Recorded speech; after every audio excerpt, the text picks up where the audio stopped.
In this video, I'm going to share with you 5 really useful Irish grammar tips. Let's start. The Irish word egg is something you'll see a lot. Egg means at, but it can also be used to describe possession of someone or something. Egg on means at the, egg on. But coming back to egg, normally the word following egg does not undergo any change or mutation. If we look at the Irish word for Mary, which is Moira, so this would not take a shevu if Moira was after the word egg. A shevu is a H that's placed just after the first letter of a word. Let's look at a sample sentence now that will help illustrate this. Tá a lán airgid ag Moira. Mary has a lot of money. Tá a lán airgid ag Moira. So you can see there that Moira stays the same as its original form. Moving on to egg on, as I said, that means at the, egg on.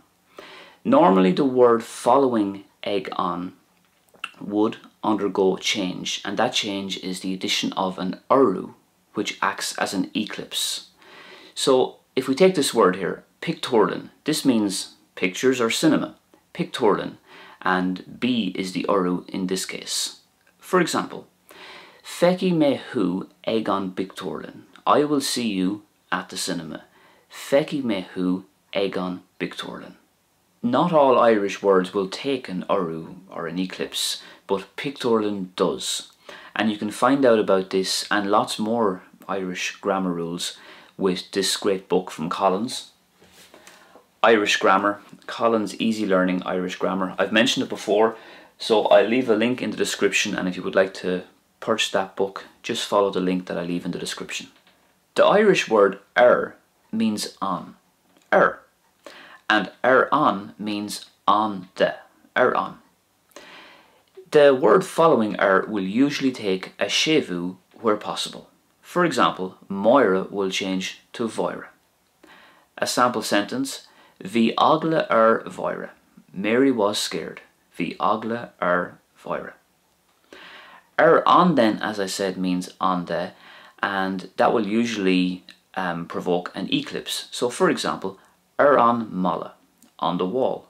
On mala. The M is the eclipse or the uru in this case. Next we have gudi and sa. So gudi means to the, and sa means in the. For example, ri sé gudi an bhíolin. He ran to the restaurant. Ri sé gudi an bhíolin. So sa means in the. For example, dól sé té sa chisten. He drank tea in the kitchen. Dól sé té sa chisten. But the sa changes to san if the next word is a vowel, if the first letter is a vowel, I mean. So for example, san orlor means in the ground, san orlor, or san airport, in the airport, san airport. In Irish, I means inna, I. And this is normally followed by an uru on the next word where possible. For example, I stad means in a stadium, but stad can't take an uru because it's an S, so it keeps its original form. But I mus means in a bus, I mus, so the B can take an uru, and that's why we put the M in front of it, I mus. But I will change to in when the following word begins with a vowel.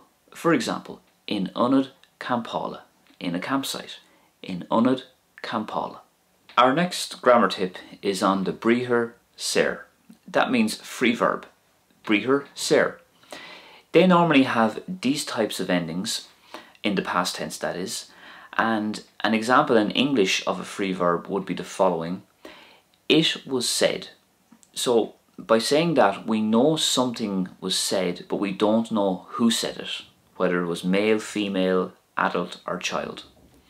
And this can work really well in Irish. It's a great way to start a conversation or start a sentence of some type.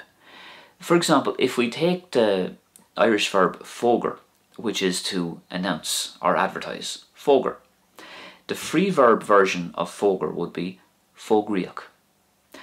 Fógriach ón altóir é.